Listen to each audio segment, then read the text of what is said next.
Muchísimas gracias. Es para mí un gusto saludarlos, muchachos y profesores y directivos de la UAM.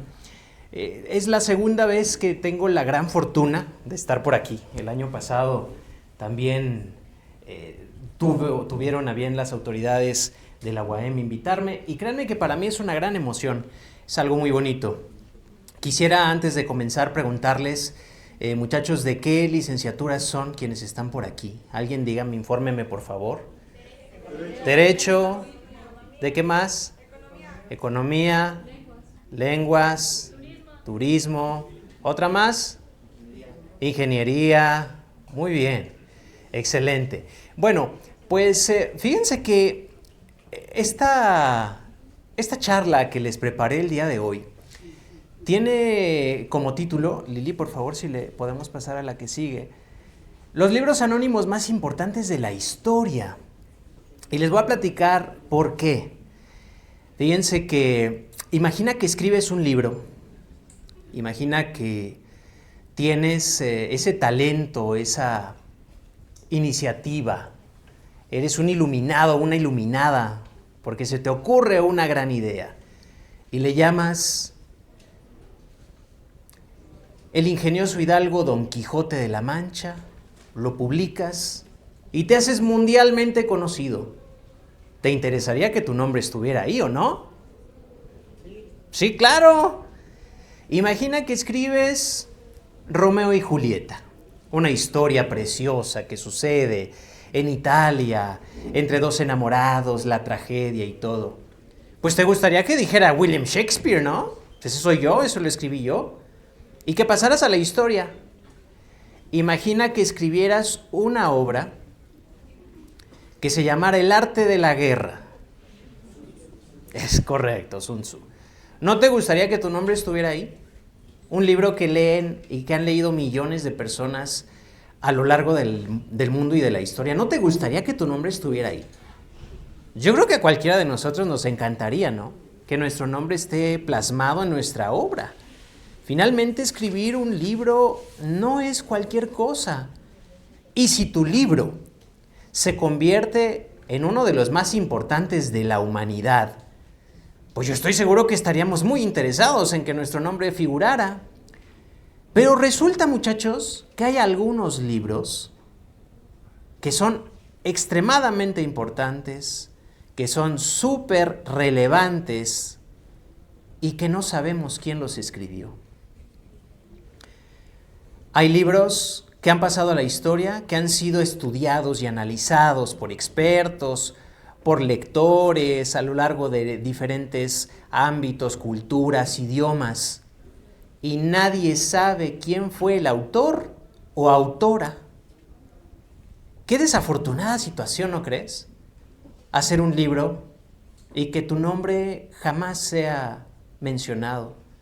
Yo creo que cualquiera de nosotros, repito, nos encantaría que si hacemos una obra, y más aún si es una obra exitosa e importante, pues nuestro nombre estuviera ahí. Pero hoy entonces voy a platicarles de estos libros que son anónimos, porque vuelvo a reiterar, no sabemos quién los escribió. En esta dinámica, en esta charla, al final, si les parece, vamos a dejar unos minutos para que si alguien tiene alguna pregunta, pueda hacerla. Y bueno, vamos entonces a dar inicio. Esta fue solamente la introducción porque me parece importante, ¿no?, señalar. Entonces, nuestra conferencia de hoy se llama Los libros anónimos más importantes de la historia. Reitero, ya lo dije, pero reitero, anónimo entendiendo que no sabemos quién es el autor o autora y seguramente nunca lo sabremos porque son muchos de ellos libros muy antiguos. Bien, la siguiente, Lili, por favor. A ver, esto les decía, ¿qué es un libro anónimo? Fácil, un libro que no se sabe quién es el autor o la autora. Y no tenemos los registros históricos suficientes, al menos a día de hoy, para definir quién lo escribió.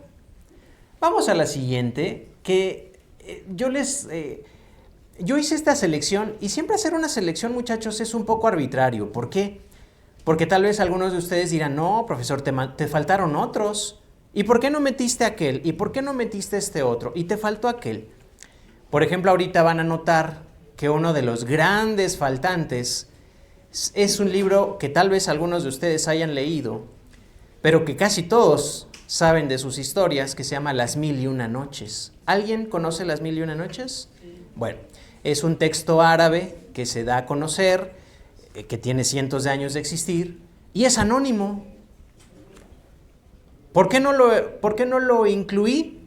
Ahorita les explico por qué no lo incluí. También a lo mejor alguien de lenguas me dirá, oye, profesor, ahí te faltaron otros libros, como la epopeya de Gilgamesh, el libro más antiguo que se tiene registro en la historia. ¿Por qué no lo pusiste si también es anónimo? Bueno, les voy a platicar que en el caso de la epopeya de Gilgamesh y de Las Mil y Una Noches no los puse porque la conferencia del año pasado, que se llamó Los 10 libros más importantes de la historia, ahí mencioné. Entonces, no quise repetir la misma información que ya había dado. Por eso no están. Entonces, los que les puse el día de hoy son igualmente importantes, son igualmente relevantes, pero fueron una selección de un servidor. Vuelvo a repetir, no hay como un estándar mundial, no hay un experto mundial que haya dicho que estos son los libros anónimos más importantes. No. Es una selección que hice yo, que me parece que son los más, pero podría faltarme pues varios ahí. Entonces, vamos con el primero. El primero de ellos, una antes, Lili, ese mero. El primer libro que les voy a platicar, y este a lo mejor los compañeros de lenguas lo conocen, se llama El Cantar de los Nibelungos. Es un libro que se publica aproximadamente, porque de hecho no sabemos con exactitud cuándo se publica, pero se cree que se publicó en el año 1280. 1280. En las regiones germanas. ¿Por qué no digo Alemania? Porque Alemania es un país que como república no tiene tantos años. Pero sí la cultura germana es en donde surge esta historia. Algunos expertos consideran que este libro surge en las regiones germanas de Suiza o de Austria. Fíjense, ni siquiera en lo que hoy es Alemania, hoy en día, ¿no? Entre Suiza y Austria, que son regiones de cultura germana, es decir, idioma alemán, pensamiento, tradiciones, cultura, valores germánicos, ¿vale? Bien, este es el Cantar de los Nibelungos. La siguiente, Lili, por favor. En cada uno de los libros les voy a dar un poco de contexto, muchachos. Les voy a platicar en qué momento surge y en qué lugar surge. Esto es muy importante. No basta simplemente decirte este libro y ya. No. Los libros siempre surgen en un cierto lugar, en donde hay ciertos valores, cierta cultura, cierto idioma, incluso las condiciones climáticas, todo importa, todo influye. Entonces les platico un poquito del contexto. A ver, pongan su mente en el año 1280, pongan su mente en los pueblos germánicos. Estamos hablando que en estas épocas, que son muy antiguas desde luego, los pueblos germánicos todavía no eran el pueblo tecnológico y poderoso que hoy imaginamos. Si hoy en día yo les digo, imaginen Alemania o Austria o Suiza, pues seguramente se imaginan países de primer mundo altísimamente desarrollados. No. Piensen en la cultura germana que desciende de los escandinavos, es decir, de los vikingos. Los alemanes descienden de los vikingos. Los vikingos son este pueblo guerrero que surge en el norte de Europa, en lo que hoy es la península de Escandinavia, precisamente, que en esencia son 3 países, Suecia, Noruega y Finlandia. Y de ahí, esas migraciones que durante siglos se estuvieron realizando, pues llegan los escandinavos a las tierras germanas y construyen su propia cultura. Este es entonces algo importante. Tomen en cuenta. Pueblos acostumbrados a la batalla, acostumbrados a la guerra, pueblos que durante siglos lucharon por su libertad, porque hubo varias potencias antiguas que quisieron someterlos. Los germanos no han sido sometidos hasta el momento. No ha habido otra cultura realmente que los haya sometido. Que los hayan vencido en batalla, sí, pero que los hayan sometido, no. Y en este caso, este es el contexto en el cual surge el Cantar de los Nibelungos. Vamos a la siguiente, Lili. ¿De qué trata? Ahora sí, les platico de qué trata. Ya con el contexto les platico. El Cantar de los Nibelungos, primero que nada, es una obra que se escribe en verso. Eso era muy común en los libros antiguos, ¿no? Que se escribieran en verso. Realmente los escritos en prosa son posteriores, en siglos posteriores, en años posteriores, pero en este caso se escribe en verso. ¿De qué trata? Nos cuenta la historia. Fíjense que básicamente el Cantar de los Nibelungos nos cuenta la historia de un rey. Este rey se llama Siegfried, el rey Siegfried. El rey Siegfried resulta que está enamoradísimo. A ver, ¿quién está aquí enamoradísimo? Pero enamoradísimo, alce su mano. Allá nuestro compañero está enamoradísimo. Él es Siegfried, ¿vale? Él es Siegfried y resulta que Siegfried está enamoradísimo de una reina de otro lugar que se llama Crimilda. ¿Quién sería Crimilda? La chica de al lado es Crimilda, muy bien. Ahí tenemos a Siegfried y a Crimilda, atentos con esto. Pero resulta que hay un problema, muchachos. El rey Siegfried está enamorado de Crimilda, que es una princesa. Pero el hermano de Crimilda, tu hermano Crimilda, no quiere ni ver ni en pintura a Siegfried. ¿Coincide la historia? Bueno, pues resulta, fíjense, fíjense lo que a Siegfried se le ocurre. El hermano de Crimilda se llama Gunther. Gunther y Crimilda son del imperio que hoy es Borgoña en Francia. Entonces Francia y Alemania están cerca. Pero eran dos reinos diferentes. Les decía que Gunther, el hermano de Crimilda, decía que no estaba bien ese matrimonio, que Siegfried era una persona desordenada, infiel, borracha, peleonera. Eso sí, no estoy seguro que no coincide, pero eso decía Gunther. Entonces Gunther decía, por favor, no aceptamos ese matrimonio. Pero viene una oportunidad de oro para Siegfried, porque unos rivales atacan al reino de Crimilda y de Gunther, los atacan. Ellos tenían su propio ejército, pero no era suficiente para resistir el ataque que estaban recibiendo. Entonces, ¿qué creen que se le ocurrió a Siegfried? Pues ofrecerle ayuda militar. Dijo, oye, Gunther, veo que tienes algunas dificultades aquí, ¿verdad? Yo tengo un ejército muy bueno. Tengo unos guerreros muy eficientes. ¿Quieres que te ayude? ¡Claro que sí, ayúdame! Obviamente ya ven por dónde va la cosa. Siegfried no era exactamente nada más por buen samaritano que quería ayudarle a Gunther, sino porque quería obtener su autorización para casarse con la hermana Crimilda. Y efectivamente, lo logra.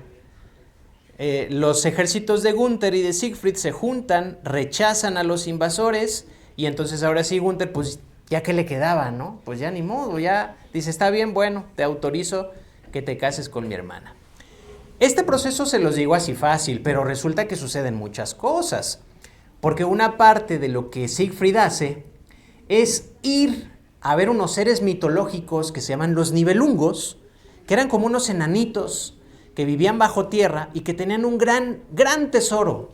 Los Nibelungos tenían un grandísimo tesoro, pero no crean que eran cualquiera, eran enanitos, pero no eran tontos, tenían sus formas de protegerse. Y una de las formas de protegerse es que tenían un dragón muy peligroso.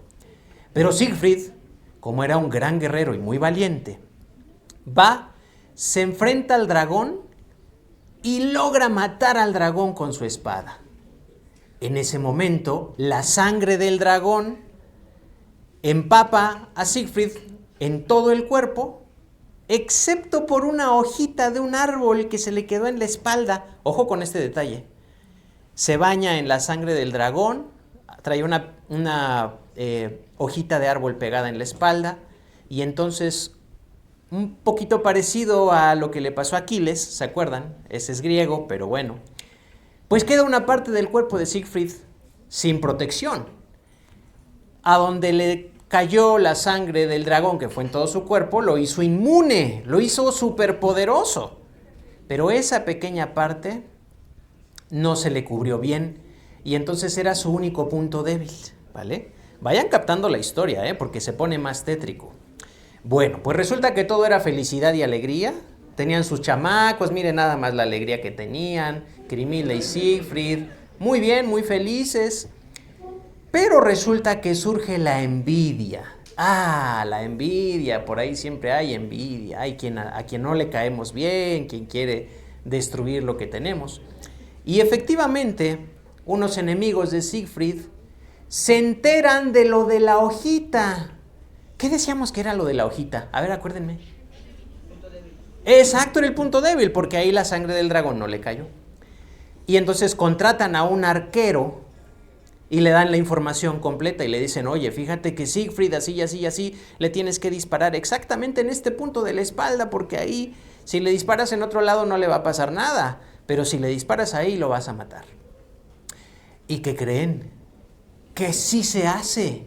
Lo hacen, el arquero tiene éxito, se trama todo un plan, hay un montón de gente involucrada en este complot, y complot para seguir los tiempos políticos actuales, ¿verdad? Y entonces matan a Siegfried. Pues imagínense, Grimhilda, al saber lo que sucedió, monta en una cólera increíble, impresionante. Grimhilda, tú te la imaginarás una princesa débil y que se la pasa llorando. No, era una gran guerrera también. Y entonces, la primera parte es lo que les he contado, lo que le pasa a Siegfried y todo esto. La segunda parte del Cantar de los Nibelungos es la venganza de Grimhilda. Grimhilda logra identificar las personas que la habían traicionado, logra identificar a quienes habían delatado el punto débil de Siegfried, da con ellos, se mete en una batalla infernal terrible, pierde al hermano, pierde a los hijos, pierde amigos, y al final, ella también muere. Es una historia triste, es una historia trágica. Y hasta aquí, digamos que de una forma muy resumida te platiqué lo básico del Cantar de los Nibelungos. Obviamente hay muchos, como te decía, seres mitológicos, ¿no? Los propios Nibelungos, que son estos enanitos que tienen un gran tesoro. Hay dragones, hay hechiceros, hay brujas, hay de todo, ¿no? Hay de todo en esta historia. Y ahora, por favor, Lili. Ahora, ¿por qué es importante? Hasta ahorita tú dirás, pues suena chido, pero ¿y? Fíjate bien. La importancia histórica de esta obra es, punto 1, es el libro histórico más importante para la cultura germana. Para todos los alemanes, suizos que hablan alemán y austriacos que también hablan alemán, este es como su libro más representativo. Esta es la obra más importante de la cultura germana. La siguiente es que en un principio tú podrás pensar, bueno, pues es una historia bélica, profe. Pues pura guerra, pura matazón, pura venganza, traición y todo eso, sí. Pero en un análisis más profundo, ¿qué creen? Que los expertos consideran que en realidad es una obra pacifista. ¿Pacifista? ¿Qué estás hablando? Pues si es pura guerra. No, fíjate bien.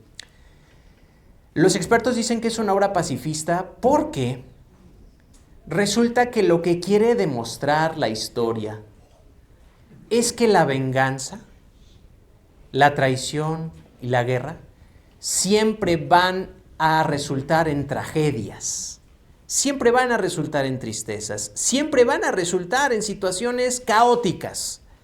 Y entonces, lo que las personas tienen que buscar, hay otro personaje por ahí, otro personaje de la misma historia, que es el personaje que busca conciliar, que le dice a Grimhilda, no luches, mira, mejor vamos a hablar, por favor, ya dejen de estar buscando rencillas y situaciones. Obviamente nadie lo pela, ¿verdad? Es un personaje que no lo pelan, pero él siempre estuvo sugiriendo la paz. Y aunque al final en la historia la paz no se dio, lo que se buscaba, lo que este autor desconocido buscaba, era expresar la necesidad de resolver las diferencias de otra manera. Los germanos, que descendían de los vikingos, imagínense, pues lo único que conocían era la violencia, era la única manera en la que concebían la vida, la única. Y entonces, el Cantar de los Nibelungos se considera un libro pacifista, puesto que busca convencer a la gente mediante una historia que la violencia no trae cosas positivas, sino que tienen que buscarse otras formas para hacer las cosas. Esta es la gran importancia, y desde luego aquí tú dirás, ¿y por qué puso ahí el Señor de los Anillos, profe? Porque el Cantar de los Nibelungos es tan importante que ha influenciado a gran cantidad de otros autores posteriores, como por ejemplo en este caso a Tolkien, que es el autor del Señor de los Anillos. A lo mejor no habías escuchado del Cantar de los Nibelungos, pero seguramente que sí habías escuchado del Señor de los Anillos o has visto las pelis. ¿A quién le gustan? A ver, alza la mano. Algunos de nosotros nos gustan. Creo que los demás coincidirán conmigo, como que son muy largas, ¿no? Son un poco aburridas. A mí tampoco me gustan mucho, pero bueno, pues ahí está. Este es nuestro primer libro anónimo importante de la historia. Dato adicional antes de que pasemos al siguiente. ¿Quién creen que era admirador enorme del Cantar de los Nibelungos? Y que nació en Austria y que llevó al mundo a la destrucción y a la muerte de millones de personas. ¿Quién? ¿Quién? Exactamente. Adolf Hitler era gran fanático del Cantar de los Nibelungos y también era gran fanático de Richard Wagner, que es un músico que en el siglo XIX hizo una obra musical basándose en este libro. Entonces, nuestro primer libro anónimo de la historia, El Cantar de los Nibelungos. Vamos al siguiente, Lili, por favor. Ahora nos cambiamos un poquito de lugar, pero seguimos en Europa, Seguimos en Europa, pero nos cambiamos de las tierras germanas y llegamos a las tierras de España. Y específicamente al reino de Castilla. A ver, les explico algo para aquellos que no me estén comprendiendo claramente. ¿Por qué puse reino de Castilla? Bueno, les platico algo. Y pasamos a la siguiente, Lili, por favor. Esta es parte del contexto. Resulta, muchachos, que tal vez ustedes sabían, pero España como país es relativamente nuevo, tiene poco tiempo de existir, como tal, como país. Como región y como cultura tiene siglos, pero como país no tiene tanto. Y esto se debe a que en el año más o menos 700 después de Cristo, en el 700, los árabes que vivían en la zona norte de África, si en un mapa tú observas, el norte de África está sumamente cerca del sur de España. Solamente los divide una pequeña franja de mar, del mar Mediterráneo. Pues en el año 700 resulta que los árabes se meten a la península española y toman el poder del territorio español. Se quedan ahí, desarrollan sus ciudades, desarrollan su cultura. Durante siglos, los árabes estuvieron en el territorio de España siglos. Fíjate nada más, aquellos que sean buenos en las mates, ayúdenme. Del año 700 estuvieron hasta el año 1492, que los españoles lograron expulsarlos. Si no me falla, estamos hablando de casi 800 años, ¿cierto? 800 años que la gran parte del territorio de lo que hoy es España no estaba bajo el control de los españoles. Estaba bajo el control de los que los españoles llamaban despectivamente los moros. Los moros eran personas árabes procedentes del norte de África, sobre todo, por ejemplo, de Marruecos, que se metieron al territorio de España, obviamente por la fuerza, por medio del ejército, por medio de las armas, y entonces dominaron esas tierras durante siglos. 8 siglos estuvieron los moros ahí. Bueno, el reino de Castilla era prácticamente la última frontera. Era el territorio que estaba todavía en manos de españoles, e inmediatamente después del Reino de Castilla ya eran territorios moros, territorios dominados o territorios bajo el control de los árabes. En este contexto es donde surge nuestra historia, donde surge la historia de esta gran obra que se llama El poema del mío Cid. Vamos a la siguiente, Lili. ¿De qué se trata y por qué es importante en la historia este libro? Bueno, recuerda por favor que te platiqué que España desde el año 700 estaba invadida por los árabes. Y la única razón por la que no invadieron todo es porque todavía había resistencia de parte de los españoles. Es decir, los españoles se defendían y trataban de replegar a los árabes, y los árabes volvían a atacar y les quitaban una ciudad, y los españoles al siguiente año se armaban y lograban recuperar esa pequeña parte del territorio, pero era una lucha constante. Los españoles lucharon durante esos 800 años, los españoles jamás aceptaron que los árabes estuvieran. Tal vez tú podrías decir, pues ya se los hubieran regalado, ya. No. Los españoles siempre dijeron, esta es nuestra tierra y la vamos a recuperar hoy o mañana o en 10 años o en 800 años como fue.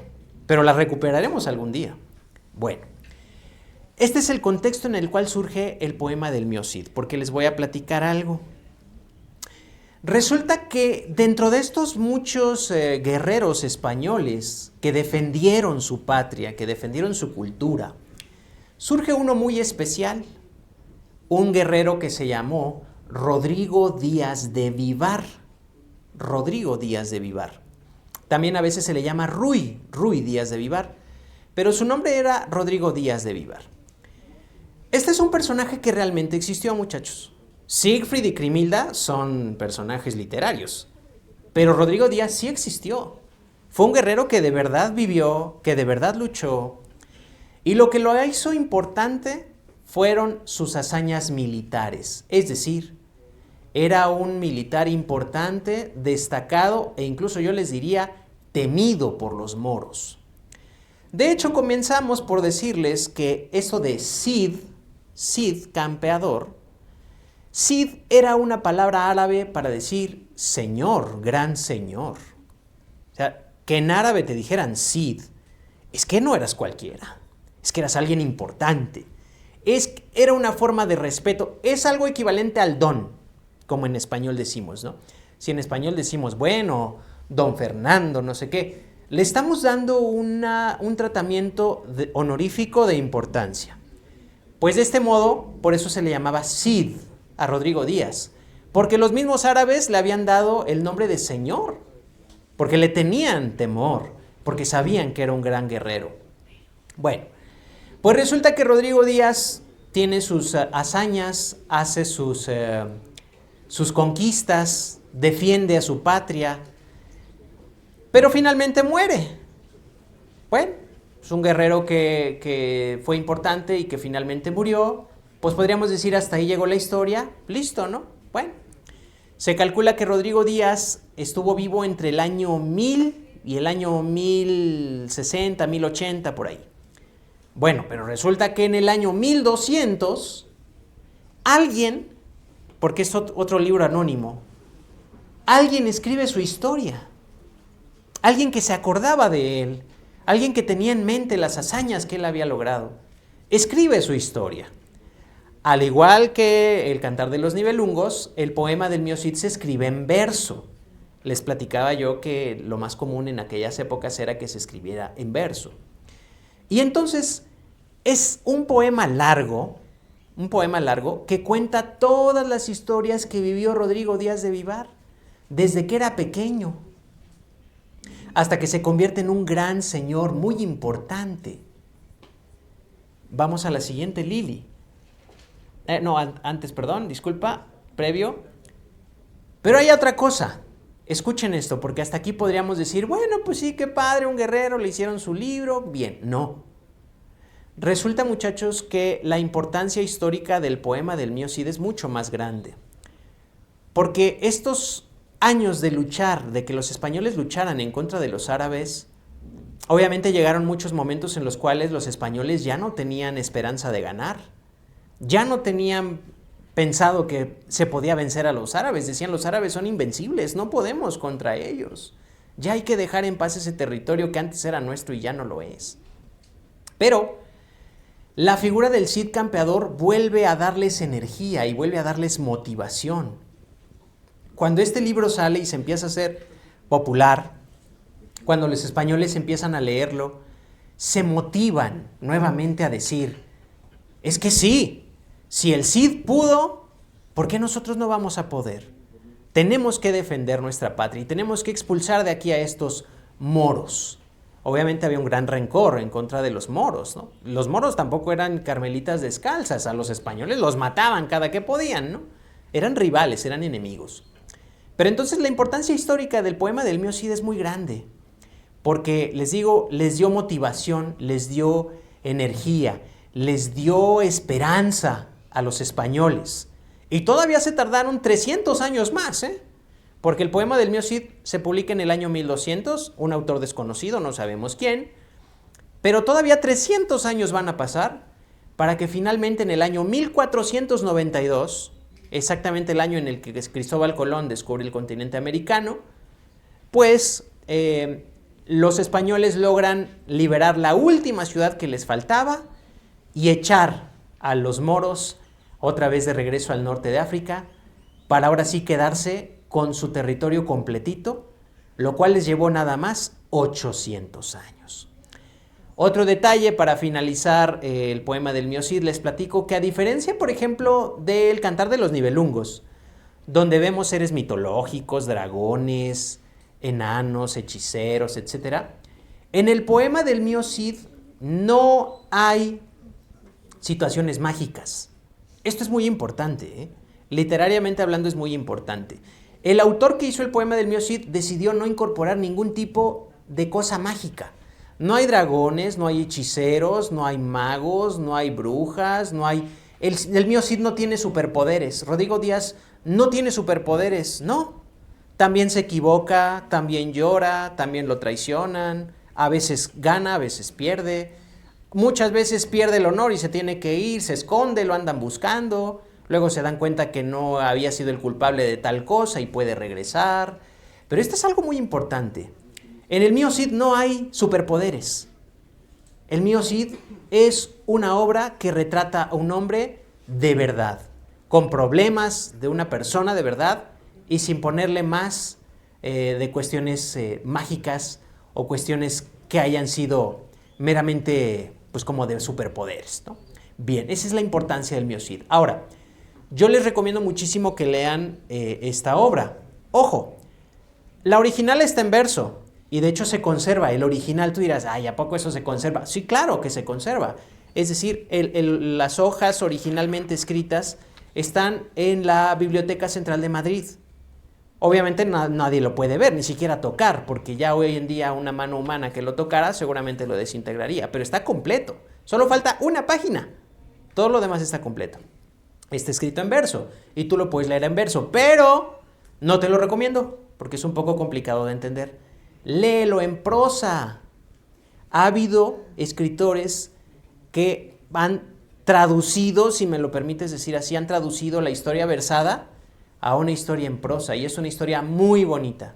De verdad es uno de los que más les recomiendo. De los que hoy les voy a hablar, creo que es el que más les recomiendo, el poema del Mío Cid. Además, ya finalmente para terminar esta parte del Mío Cid, a lo mejor nosotros no tenemos mucho de alemanes y algunos de nosotros menos, ¿no? Nada. Pero de españoles, ¿qué crees? Que tenemos muchísimo. Y la cultura española está fuertemente influenciada por esta obra, ¿vale? Entonces, a lo mejor el Cantar de los Nibelungos, si no lo quieres leer, no lo leas, porque no tiene mucho que ver con nuestra cultura, pero el poema del Mío Cid, sí, muy importante. Bien, vamos al siguiente, que también sucede en España, aunque varios años después. Observen, por favor, esta obra se llama Lazarillo de Tormes. Es un libro increíble, también creo que sería el segundo que más les recomendaría. Este se publica en el año 1554 en España. Hasta ahorita, si se dan cuenta, hemos hablado de 2 libros que reflejan héroes, ¿sale? Y como tal, pues los héroes tienen los más altos valores y los más altos estándares, ¿no? Valor, honestidad, valentía, etcétera. Todos los mejores valores son los que tienen los héroes.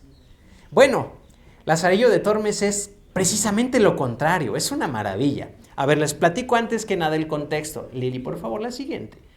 Esto sucede en una España del año 1554. Para estos momentos España está pasando por una crisis muy grave.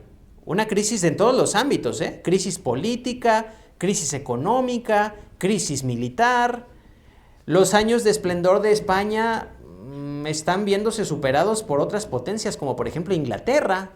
Inglaterra está teniendo mucho más éxito que España. España se está emproblemando, está perdiendo dinero, está perdiendo batallas, en fin.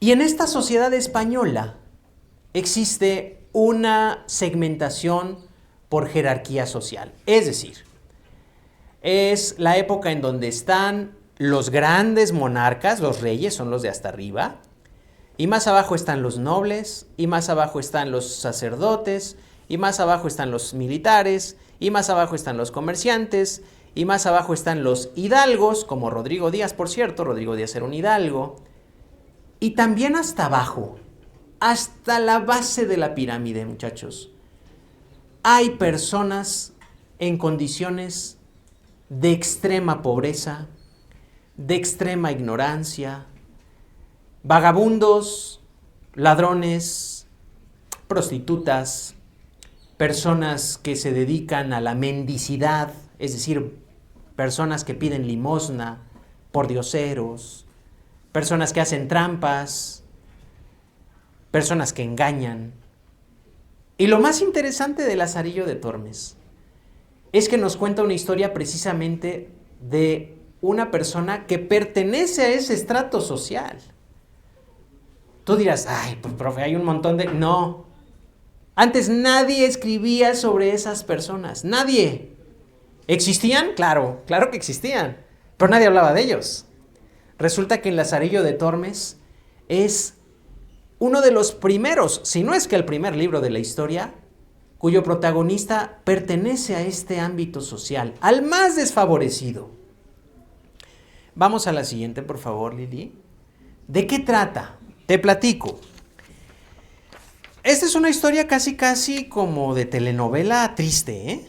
Lazarillo de Tormes, primero te platico. Lazarillo de Tormes se llama Lázaro. O sea, el nombre del chico es Lázaro. Y Lazarillo de Tormes nos cuenta su historia, es una historia que él mismo cuenta, o sea, el mismo narrador que cuenta la historia es él mismo, él cuenta su propia historia. Y él nos cuenta que él nace, primero que nada, en una familia muy humilde. Su papá trabajaba en un molino. Los molineros eran personas, pues, de muy bajo estrato social, pobres. Y resulta que su papá fallece cuando él tenía 7, 8 años. Los deja con muchas deudas, los deja con muchos problemas económicos. La mamá, al verse, ya tenía a Lazarillo la mamá, pero pues no tenía trabajo, no tenían estudios, eran gente pues que no tenía ninguna riqueza, no tenían haciendas ni nada. Y la mamá, pues bueno, ante esta situación, de alguna forma quizás para sobrevivir, se relaciona y se casa con un moro, con una persona de ascendencia árabe, de piel oscura. Esto hoy en día no significa nada. Pero en esas épocas, en los años 1500, que una persona española, de raza española, de piel blanca, se relacionara con un moro, que era una persona que tenía una piel más oscura, es el primer rasgo que nos muestra el autor, que no sabemos quién es, nuevamente, de que algo estaba por ahí. Porque eso solo lo hacían las personas de más baja categoría social.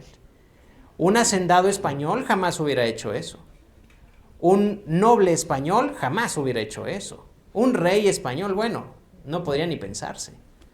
Entonces, Lazarillo es huérfano, Su mamá se involucra con esta persona que, por cierto, trabajaba en las caballerizas.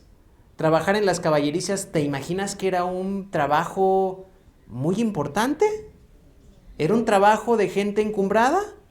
No. Era trabajar entre el estiércol de los animales. Lo hacía la gente de más baja categoría social. Entonces, ve juntando los pedazos. Lázaro, huérfano, papá fallece, mamá es muy pobre, mamá viuda, se involucra con un hombre moro que trabaja en las caballerizas. Y llega un momento en que ahora tiene un hermanito, porque el padrastro, vamos a decir, la nueva pareja de la mamá y la mamá tienen un hijo. Y obviamente, pues ya el dinero no alcanza para sostener a Lázaro. Y entonces la mamá encuentra a un vagabundo. Ojo con esto. Encuentra un vagabundo que era ciego. Ese vagabundo era ciego. Se dedicaba a pedir limosna en las calles. Y a la mamá le resulta que es una excelente idea decirle a ese señor vagabundo que le regala a su hijo para que trabaje con él. Aquí empieza la historia y la vida de Lazarillo de Tormes. Su primer amo, vamos a decirle así, es este ciego. Y a lo mejor tú dirás, ay, pues qué ternura, señor ciego, le va a ayudar. Por cierto, paréntesis, de ahí sale el hecho de que le llamemos lazarillos a las personas que le ayudan a las personas que no ven. Pero bueno, regreso a la historia. Tú te imaginarás, ay, qué buena onda, un señor ciego. Pues es pobre, pero es noble. El ciego era un truán, una persona de lo peor, una persona que se dedicaba a hacer trampas en la calle, una persona que no tenía ningún empacho en robar, en engañar, en hacer cualquier fechoría. Y tú dirás, ¿siendo ciego? Sí, tenía sus mañas para que aún siendo ciego, él pudiera hacer de las suyas. O sea, era un criminal, era un pillo. Pues es el primer amo de Lazarillo y donde Lazarillo empieza a aprender sus malas artes, sus malas mañas. Después, en un momento dado, pasan muchas cosas muy graciosas. También léanlo, es muy gracioso leer Lazarillo de Tormes. Resulta que decide cambiar de amo porque se da cuenta que ese señor pues ya le aprendió todas las mañas que podía haberle aprendido, ya se las aprendió. Y entonces ahora hay que aprender unas nuevas. Y ahora va y se hace escudero de un guerrero, de un militar. Pero un militar que lo habían expulsado del ejército precisamente por hacer cosas incorrectas. Entonces también le aprende todas las malas mañas que puede, pasa aventuras con él y ahora decide irse a ser sirviente de un sacerdote. Y la historia nos va contando todas las cosas que Lazarillo va viendo, todas las cosas que aprende. Y tú dirás, bueno, pues en ese momento seguramente ya se reformó, porque un sacerdote católico pues es una persona intachable, moralmente correcta, que hace lo que... No, no, aprende todas las porquerías, cosas increíbles, traiciones, mentiras que cuenta el sacerdote. O sea, es una maravilla. A ver, el poema del Mío Cid es muy importante, sí. El cantar de los Nibelungos es muy importante, pero el Lazarillo de Tormes es una bomba nuclear en la sociedad española de 1554, porque es la primera vez en la historia que alguien se atreve a criticar de esa manera las instituciones que se creían sagradas. Como les decía, muchachos, nadie antes se había atrevido a decir lo que todo mundo sabía, pero nadie decía. Toda la degradación que existía en la sociedad española, toda la corrupción que existía en la sociedad española, toda la injusticia. Y cómo esas personas, finalmente cuando tú terminas de leer a Lazarillo, te queda una sensación de decir, híjole, pues hizo cosas malas, pero las hizo por una razón.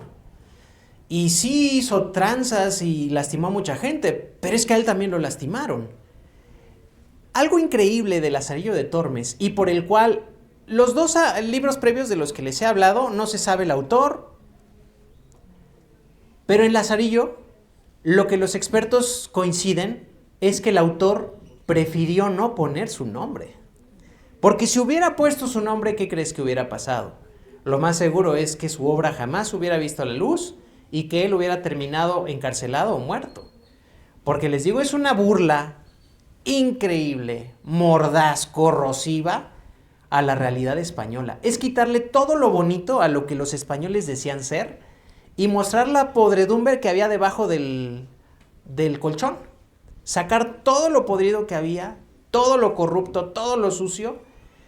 Y la importancia es tan grande que incluso Lazarillo de Tormes comienza un estilo literario que más adelante va a tener más obras, más libros, que se llama novela picaresca. Y los pícaros serán estas personas de baja categoría social que van a platicar sus historias de cómo hacen cosas incorrectas, roban, se burlan, engañan, defraudan, en fin, ¿no? Son estas historias. Y tiene un final muy gracioso que les recomiendo mucho, Lazarillo de Tormes. Es una obra importantísima. ¿Alguien por aquí vio una serie que se llama La Casa de Papel? Esa sí la vieron, ¿verdad? Bueno. Pues resulta que hay un pequeño momento en el cual una de las protagonistas, no me acuerdo el nombre, ayúdenme si se acuerdan, pero la que antes era la jefa de la policía y luego se vuelve parte de la banda de los ladrones, no me acuerdo cómo se llama.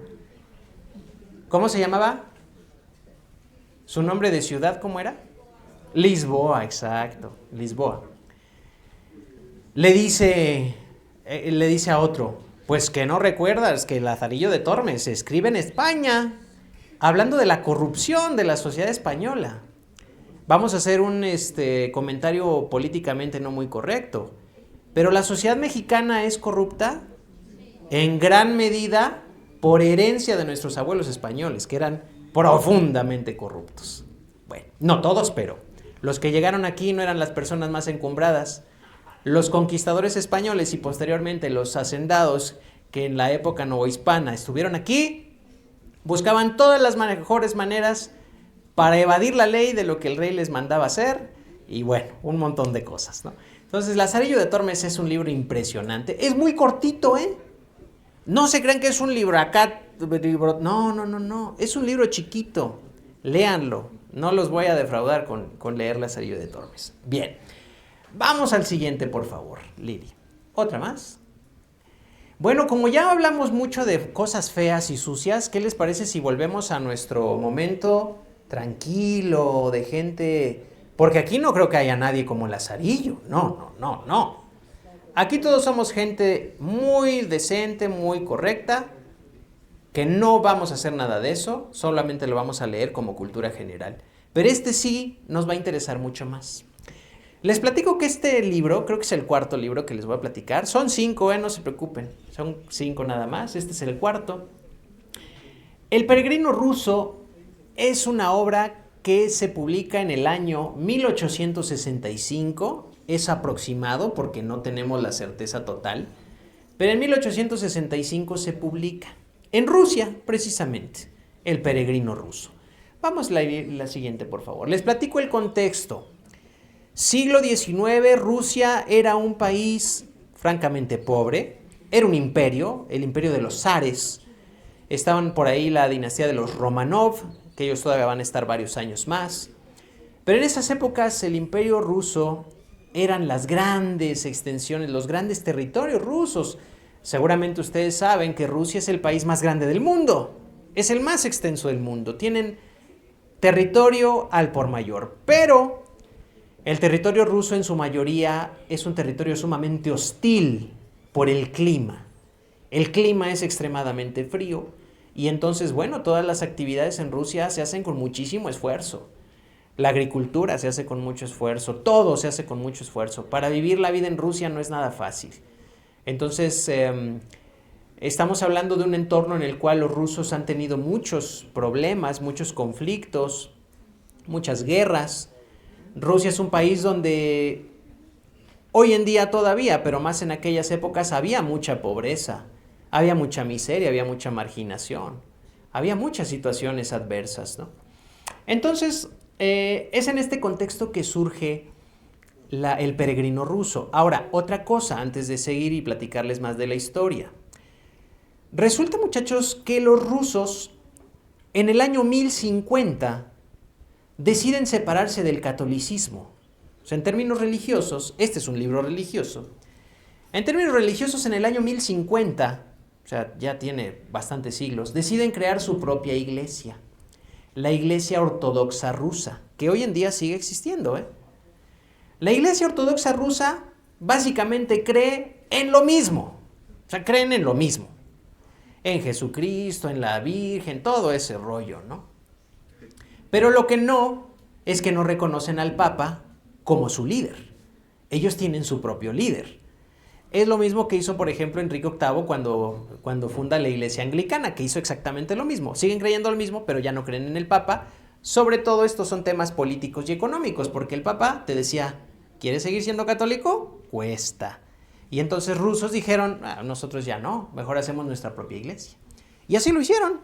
Y hoy en día sigue existiendo la iglesia, de hecho la Iglesia Ortodoxa Rusa, hoy en día se calcula que tiene 250 millones de fieles, o sea, aunque no es mayoritaria, no es una iglesia pequeña, es la iglesia, es la religión o la iglesia más importante de Rusia, de Ucrania y de Bielorrusia. La gran mayoría, 9 de cada 10 personas en esas zonas del país, pertenecen a la Iglesia Ortodoxa Rusa. Entonces, es un número muy respetable de personas. Bueno, pues resulta entonces que en este contexto, en el siglo XIX, con la Iglesia Ortodoxa Rusa, surge esta obra, El Peregrino Ruso. Adelante, por favor, Lili, la siguiente. ¿Y por qué es importante? Primer punto, yo les decía hace un momento, es un libro religioso, ¿eh? Este no se lo recomiendo tanto si no están muy metidos en el rollo religioso. Si la cosa religiosa no es lo suyo, a lo mejor no les va a atraer tanto. Porque básicamente nos cuenta la historia de un hombre que ha vivido muchas tragedias en su vida. Se quedó huérfano, luego se quedó viudo, luego perdió a sus hijos, luego perdió su fortuna, perdió su casa, bueno, perdió todo. Y entonces decide que la mejor opción para volverse a encontrar el gusto con la vida es ir a peregrinar. Peregrinar significaba agarrar una mochilita, echar 2 panes duros e irte a caminar a lo que la vida te dijera que iba a pasar, sin ningún tipo de riqueza. Ahora, también el peregrino ruso, del que nos habla este libro, esta historia, era un hombre que tenía un problema en una mano. Una de sus manos no funcionaba, entonces no podía trabajar, no podía ser campesino, no podía ser carpintero, no podía ser agricultor, no podía ser ganadero, no podía ser peón en ningún lado porque estaba imposibilitado, una de sus manos no funcionaba. Y pues obviamente con una sola mano no era posible que nadie le diera trabajo. Entonces el peregrino decide peregrinar, ir, caminar, conocer personas, obviamente en su camino y en su trayecto conoce muchas personas, pero básicamente le está buscando algo. ¿Qué es lo que busca? Lo que busca, dice él, es encontrar la oración suprema, la forma más eficiente de llegar a Dios y ser iluminado y no sé qué. Y entonces les decía, es una historia que en todo momento el peregrino está mencionando la Biblia, cosas de la Biblia y cosas de otros libros religiosos, y está buscando la oración superior, la oración suprema. Y entonces es una historia de cómo este peregrino, desde que sale de su casa hasta que casi 20 años después logra encontrar lo que buscaba.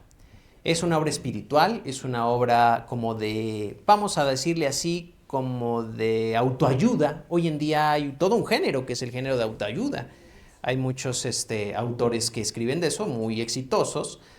Paulo Coelho, entre muchos más. Pero este es, digamos, el abuelito de los libros de autoayuda, El Peregrino Ruso. Ahora, ¿cuál es su importancia? ¿Cuál es la importancia histórica? Bueno, la importancia histórica es de que prácticamente todos los rusos que son ortodoxos, que pertenecen a la Iglesia Rusa Ortodoxa, están obligados a leerlo. Es parte fundamental de lo que ellos tienen que aprender. Hagan de cuenta como tipo el catecismo, quienes lo hicimos y nos daban ahí algo que teníamos que leer. Bueno, en el caso de los chicos y chicas rusos y personas rusas, tienen que leer El Peregrino Ruso. O sea, es un libro que han leído millones y millones y millones de personas y nadie sabe quién lo escribió. Nadie lo sabe. Es otro de los libros anónimos que se leen y que se seguirán leyendo, yo les aseguro, porque la Iglesia Ortodoxa rusa seguramente va a continuar durante mucho tiempo. Aquí en México incluso hay una que otra por ahí Iglesia Ortodoxa rusa. Son muy fáciles de identificar porque los sacerdotes sí o sí tienen unas barbas muy largototototas, unas barbototas. Entonces, bueno, también les digo, tienen como su propio papa. Ellos no consideran al papa que está en el Vaticano, que es el papa católico, como su líder, sino ellos tienen su papa. Hoy en día el papa de ellos o el sacerdote máximo de ellos se llama Cirilo, el papa Cirilo. ¿Ha habido encuentros entre el papa católico y el papa ruso? Claro. De hecho, ellos se reunieron, si no me equivoco, en el 2016, 2017.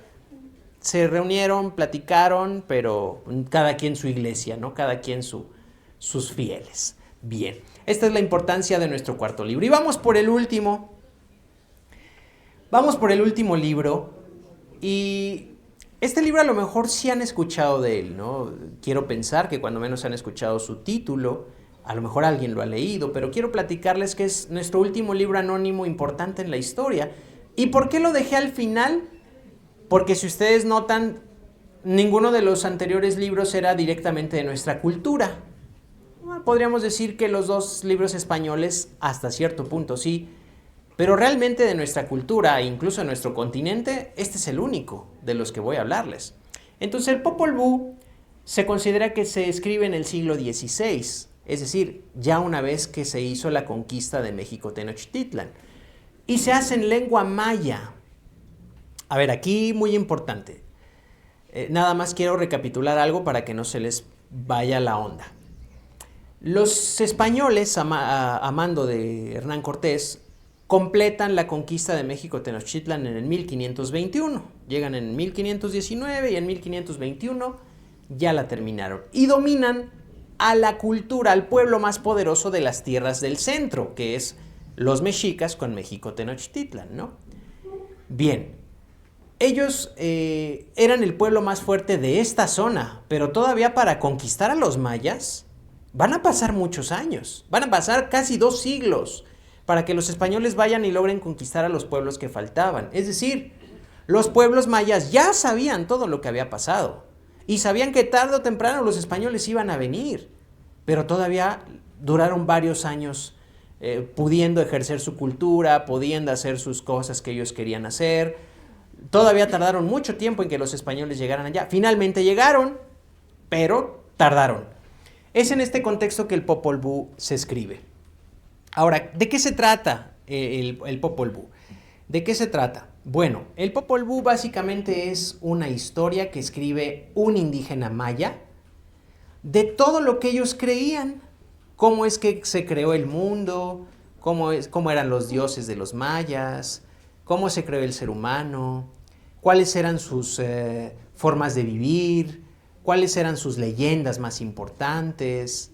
En fin, el Popol Vuh es un libro importantísimo para la historia de nuestro país, porque realmente es un libro que realmente un maya escribió y que ese maya da a conocer para que hoy nosotros sepamos cómo pensaban, cómo vivían, cuáles eran los valores, cuáles era la forma de entender el mundo. Todo esto que les digo se llama cosmovisión. ¿Cuál era la cosmovisión de los mayas? ¿Vale? Tan es así que, por ejemplo, tan importante es que, por ejemplo, de los pueblos mexicas no tenemos un libro que se parezca. ¿Cómo? Pues que ellos no escribieron, claro que escribieron mucho. Los mexicas y otros pueblos de nuestra región donde vivimos nosotros escribieron muchas cosas, pero resulta que cuando los españoles terminan la conquista mandan quemar todo.